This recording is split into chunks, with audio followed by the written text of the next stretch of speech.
then I convinced him to move back to the UK. So we spent several years in the UK before I told him that we were going away to America on holiday, just as a vacation. And I had arranged everything in advance.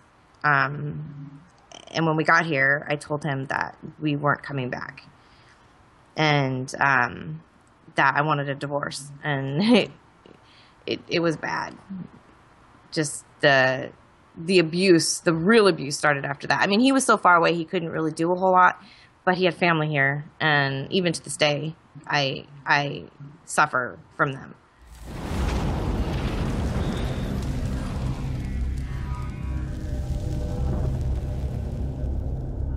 But yet, that's when the real abuse started. I'm wondering if you can kind of take us through, what all you went through during, getting a divorce from him, and the things that you experienced. When we were together, he wasn't physically abusive, not very. It was a couple times. But like one time I didn't have dinner ready on time and I got slapped across the face, but nothing super serious. But like I had mentioned, the psychological abuse, he would bring home these books about borderline personality disorder, I don't know, multiple personality disorder, which isn't even a thing, I don't think. But he'd bring home these books and he'd read through them and he would diagnose me with all these mental illnesses. Like every day was something new, because I wasn't behaving the way a wife should behave. So when I called him and told him what was going on, I don't know, it was like I sat there for an hour while he's overseas and screaming at me and calling me every name that he could think of and telling me that he was going to kill me, that, as soon as he found me, he was going to slice my throat, he was going to take the kids, like my family would never see them, so help him if it's the last, it's the last thing I do, I'm going to get you. And I didn't have to physically see him until a couple years later. But the daily, like every single day, he'd call, and it was the same thing, an hour of the same kind of abuse that I'm gonna get you, and you're a piece of shit. And I allowed him to do it, and that was just the start of it. He was being terrible like that, and then I took it for probably a couple weeks. And I finally told him to fuck off. And I'm like, you can't talk to me like that. Like, I'm not married to you. You can't treat me like this anymore. It's not okay. Like, we're getting divorced. And that's what set it off. Like, he was angry, but he wasn't furious until I fought back just a little bit. And then started the stalking by his family, his brother, his friends. He has friends that own businesses in the mall near where we live. I would constantly get my tires, like just recently, just like a month ago, my tires done, less than a month ago. My window's broken. I couldn't let my kids play outside. We've lived a life of isolation. Every time they find us, we have to move again. And he had two of his cousins come and attack me and my best friend when we were out. I can't prove it, but I knew who did it. I recognized them, but there's no reason for them to come. And, I broke ribs.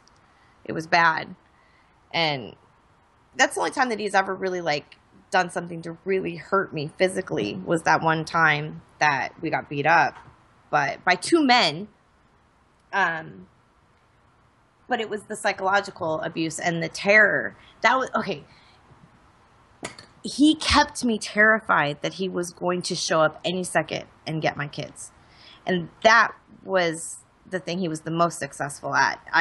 He had me paranoid, why we moved so much, because it would be slow.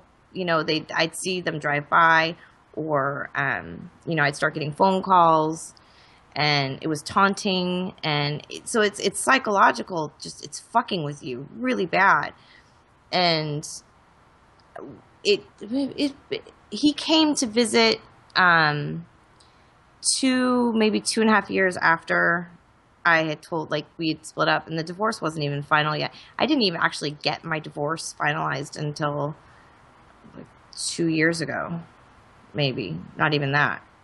I had to fight and fight and fight in court, but he had come to visit, and I allowed him to see the kids. Like, I wouldn't allow him to be alone with them, but the times that he did spend, like, he took them to go get some ice cream or something, and I sent my mom with him, and he spent the entire time telling my kids that I was a whore, and that they were like 5 and 7 or something, like, that he told them that I was having sex with men all over the place, and like telling them really terrible things about me, that I was that I had threatened him, that I told him that he could never see them, like just anything bad he could say about me to the kids. So he stayed for like stayed with his brother. This is when my relationship with his brother started to change. His brother was very American, like very westernized. Not American though, but he had moved to California years and years ago. But his attitude is very, drink beer, kind of like, this is the danger I also was talking about. They seem normal and westernized, and this guy married to a white chick, not a Muslim chick, just like football watching, beer drinking dude, right? He's the one that's been the worst. He's the one that's been chasing me the worst since his brother came to stay with him after we split up. I don't know what exchange happened between them, that he's been after us the worst, if that makes sense. Like, he's been the most outspoken critic of mine. He's made sure that I've not been able to live in peace, and I won't until my kids are grown. I won't live in peace. But it's not. It's just a campaign of terror, which seems crazy, but it is. It's just to keep you constantly afraid. Like, now that they found us, we have to move again. So I'm looking for a place right now because I can't risk my kids walking outside by themselves. Wow. I honestly can't imagine like living like that. I mean, it's horrible. Yeah, I would say so. But it just really blows my mind, the lengths that he would go. When we got married, I was Gori Shaitan. I was the white devil. Everyone told him not to marry me. While we were married, his mom was bringing girls in to the house, like, to stay with us, because he was the youngest son. The youngest sons always stay with the parents, at least until we couldn't handle it anymore. But so she would bring daughters of her friends to come stay with us, and in front of me would say, "Divorce her, marry this girl. Like, it's not too late. You can divorce her," because we didn't have kids at that point. Once the kids came, then they started trying to take them. Like, they called social services and said that I was beating them and starving them and anything they could do, even to hurt their own son, like, and brother. Like, they were also trying to hurt him and trying to get the kids because of me, because they hated me that much. And so he was embarrassed because I left, and I fulfilled the prophecy of exactly what they said was going to happened. So not only was he upset because I took his kids, but that he was embarrassed. And I put him through school to get 2 master's degrees.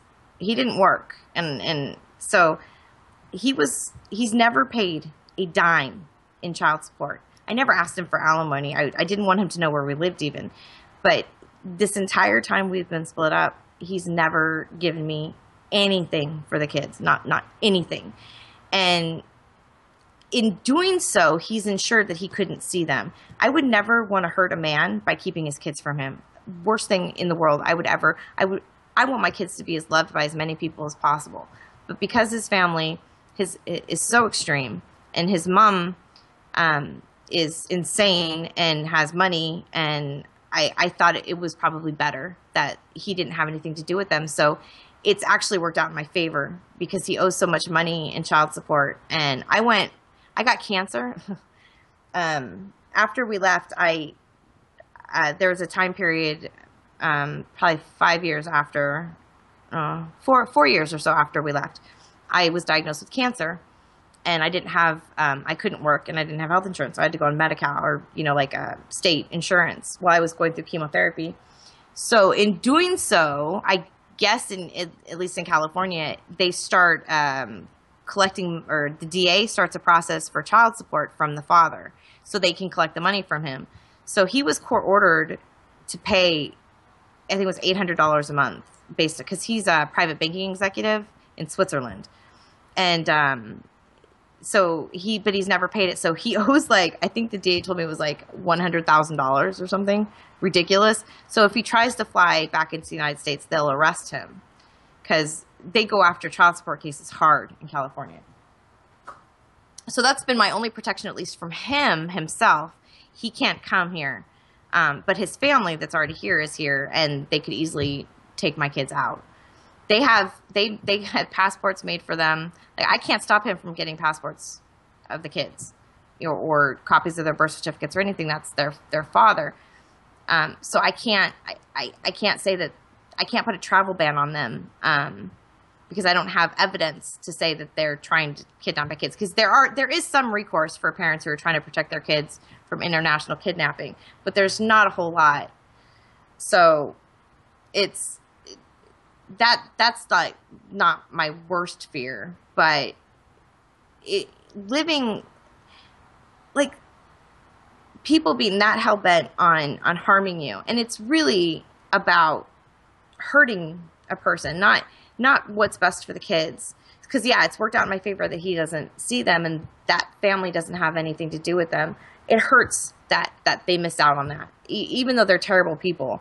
I'd never wanted that for my kids. I wanted them to have a full family, because I lost my family when I left the Mormon church. So in 70% of my family disowned me the second I said I wasn't Mormon anymore. That's how devout my family was. So we don't have a whole lot of people at all. And so when they lost their dad's family, I was pretty much just left adrift in the world with these two kids. I didn't know how I was going to provide for, what I was going to do. All I knew is it was my responsibility to take care of them and keep them away from Islam, because I was watching these terrible things happen, and I was watching what was happening in my life and all around me, and the pain and the suffering. And I knew that I had to keep them from that, but I didn't know what else I was going to do. So it's kind of just, it's worked out, is basically what I'm trying to say, that he's not had anything to do with them. He stopped calling probably probably about a year and a half ago. He stopped calling. He went from coming here to try to get them. That was his end goal of being here during that time period, was to try to take them from me. And when that wasn't successful, he went back, and he continued to be in contact and kind of brainwash them, and convince them that I was a terrible person. But as the years went on, he was in contact less and less and less, because he didn't want to pay child support. The relationship kind of fizzled out, and he started maybe calling once or twice a year. So it's not that he has no interaction with, or it's not that he doesn't think about them, because like I said, his brother is still around. So he's telling them what to do, but he's not in contact with us, if that makes sense. Probably none of this makes sense.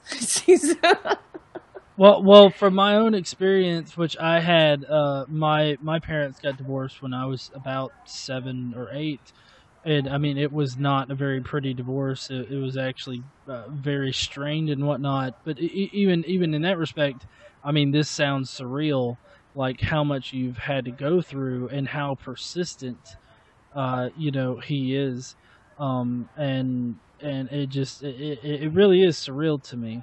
Um, It seems but like a movie. Like when I think about it, it's like I couldn't even when I went down this path of life, and obviously I didn't think that it was going to go like this, but if I could have in my wildest dreams thought maybe in 10 years time I was going to be in Saudi watching a woman get beheaded in front of my eyes, I mean, what? Like, it's crazy. And then having to coming from a broken home and having to envision ever having to keep my kids safe, just they're just from being taken. It's like, it's crazy when I think, and the whole situation is insane when I think back at it, but that I put myself in this situation. I take responsibility for my stupid decisions. People want to say, yeah, but you didn't know. And, yes, I'm a victim, but at the same time, I did this myself. I made that decision. I tried to rectify it the best I could by saving my kids. My daughter's a lesbian. This is the other thing. My daughter's a lesbian. She's 15. If I was still Muslim, I would have sent her away by now to get married because she absolutely could not be a lesbian. I would have maybe hurt my daughter to the point that she would try to kill herself, And when I think about that, it tears me up but I absolutely would have, because I made excuses for terrorism. And like I said, I wish death on my gay brother, but I never would have accepted my daughter like that. And she would be in India or Pakistan right now, in an unhappy marriage. So if no matter what we've been through or what and forget me, it's really about my kids, but it's all worth it. All of the, living in poverty during bad times and, just having to fight. When I say I fought for my kids, I literally fought, physically, and people, it means more. My lack of belief, my atheism, the person that I am now, how I behave, how I treat people, the experiences I had, everything, the things that I say, I'm much more measured. The decisions I make, I'm much more measured. I'm wild and I'm loud and I'm blunt and caustic sometimes, but with good reason. Everything means more. Everything, life is more precious. Just even I had a son that passed away when he was 3. It was long, long before these 2 kids. And even losing him, because I had religion and because I really had lived a very sheltered life up to that point. I mean, I was product of divorce, but I got to live in the UK and the US and in a upper middle class, kind of childhood. It wasn't so bad. I mean, it emotionally it sucked really bad, but I didn't want for anything. And in losing my son, even life wasn't that precious. And now, I don't know if that makes any sense, but everything, it means more. Everything is more precious. My actions and the consequences of my actions mean more. So it to make a long story short, it's worth it. Every minute of every, hurt and tears and joy and happiness and all of it, it's all worth it. Because it's life. Well, I mean, that was going to be part of my next question was, when you got here, did you immediately drop the Islam, or like, was it a process? It was a process. Okay. I wore hijab for another couple years. Okay. Well, I'm kind of curious, like, what made you want to start, like, what made you start transitioning out of Islam and into your secular mindset now? I actually went back to the Mormon church, which we moved to Texas for a short time, and there was a Mormon church about 2 blocks from the house, and I missed the missionaries and I missed being Mormon, so we started going to church. And I, not that I believed it or that I became a Mormon again, but at that, I didn't really believe in Islam either, but I was so used to covering my head and living that life, and I was going to raise my kids Muslim. Absolutely. Like, I was still teaching them namaz, or the prayers, like when we first started going to the Mormon church. So the process was, well, it was real sudden, actually. Like leaving Islam was slow, and kind of dabbling, like sticking my toes in the Mormon water again, just a little bit. It took some time, but my actual like deconversion from religion in general was 5 minutes. Like, and I spent 3 months crying because I was like, oh my gosh, my whole world is just destroyed. And that's when I took off the hijab and threw away all of religion. But it was really hard. Well, so I guess your deconversion was from religion in general was more like a light switch. Yeah. Was there anything in particular, like I don't know if you recall it all, but was it anything in particular that made you flip that, F it switch? A guy that I had grown up with, who was a lifelong atheist, told me that we were talking about God, and he said, I can convince you there's no God. Easy. One sentence. And I was like, you're full of shit. I can convince you. That's how full of myself. I'm like, no, you're wrong. I can convince you there's a God, in one sentence. And so we're like, all right, let's convince each other. And it took him saying, do you believe that pink unicorns exist? And I said, no, of course, that don't be absurd. That's silly. And he said, well, prove to me that they don't. I see this pink unicorn, and I have a book that says that this pink unicorn is real. And he's like, I'll get the book if you'd like, but can you prove to me the pink unicorn doesn't exist? And it was not exactly put like that, but it was kind of something like that. And for some reason, I'd heard it before, but in that particular moment, I was like, oh my God. Oh my gosh. And I was like, God's not real. That was it. But it's something I had heard 50 million times before, the same analogy. But that one time it stuck. And I always thought it was a waste of time to use the same arguments over and over again with religious people. Maybe it is. For me, that one worked. It's weird. Well, yeah, I think that it's all about timing. Like, there's a lot of times when the person isn't ready. Yeah, you have to be receptive to it. Yeah. And yeah, so I think that plays a really big part in it. Like, whenever I'm arguing with a religious person or anything, it's like my mindset isn't on like showing them right then and there that God isn't real or anything like that. Usually my focus is on making the best argument that I can, even if I've had to repeat it several times before to the same person. Mm-hmm. Because you never know when they're going to be receptive to it. But you see, you yourself are never going to be able to really convince anybody that God doesn't exist, or to convince anybody to, that they believe in lies or they've been brainwashed. They have to make that decision to, open themselves up and to really think about it. So you just have to focus on being there when the opportune time arises. Yeah. I think you're right. Yeah.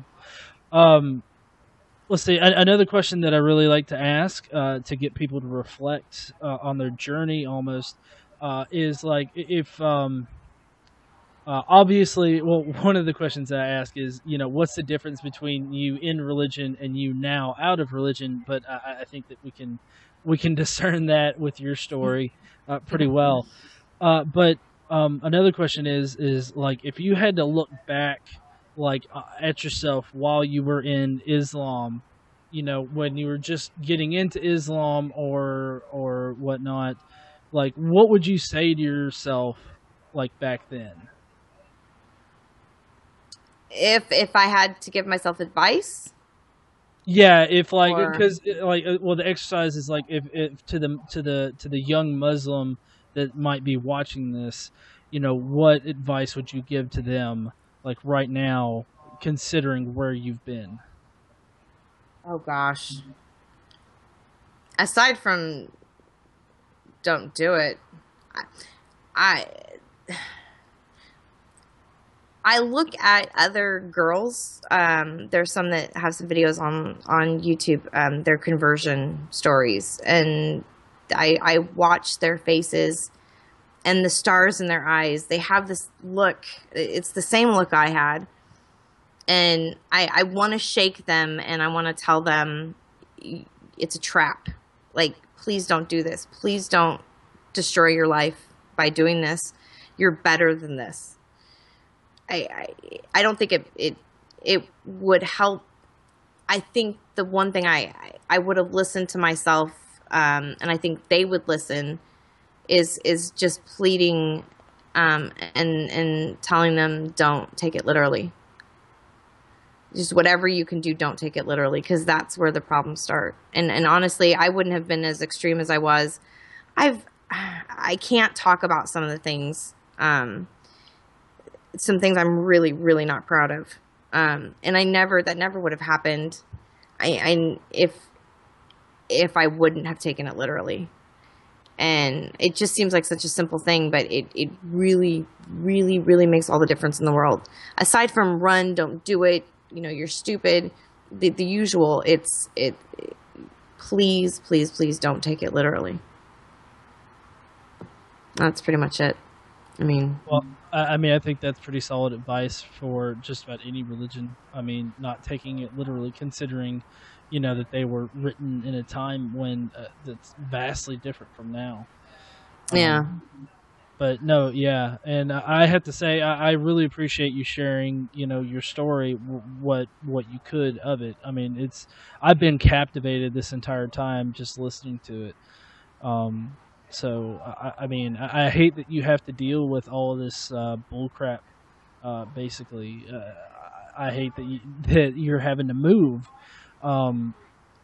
And I hope that there's a time before your kids are grown and out of the house that you can actually relax. Even though I know that you said that that's probably not going to happen. Yeah, because then the other danger is the kids, because they don't have any experience with it. My fear is they will become indoctrinated. No matter how much I've railed against it and taught them and done my best to explain how dangerous it is, it's so easy. And they have, again, because they've been out of it, they have a different kind of romanticized notion of it. Not the same that I had, but so I don't know that I'm ever, at least maybe the first several years of them being adults, I might then calm down a little bit, but I'm realistic. I know how it happens, and it's like we're in America right now, but my kids want to go home. This isn't their home. They want to be back in Europe. And I'm begging and pleading the second that they turn 18 and they can legally travel on their own, please don't go. Not yet. But that's a danger for them to go over there and be on their own and be introduced to his family or friends, lifelong family friends and things, and I'll lose them. So, and I don't mean lose them like they're going to hate me. I mean, lose them, So yeah, I don't know that. I made this bed. I just want to keep my kids safe. If I die tomorrow, I'm not. It's like my life. It's for my kids. I wouldn't have done any of this if it wasn't for my kids. If I was selfish, or so hopefully it would be nice one day, right? That's why I smoke marijuana. Well, Jenn, I really appreciate you coming by and speaking with me today. And I hope that everybody watching will definitely check Jenn out and subscribe to her channel, follow her on Twitter. I know that she's got a lot of great things to say, and I can't wait to see your next video. Aw, thanks. Well, do you want to plug all of your stuff? I know I kind of just did, but maybe you could tell people a bit more specifically where they can find you. I'm on Twitter at Rockabye Rose, and my YouTube page is, it's going to be hard though. It's Juniper Briar Rose, but Skepo. I'm under Skepo. You could find me if you just do a search under Skepo. It's easier.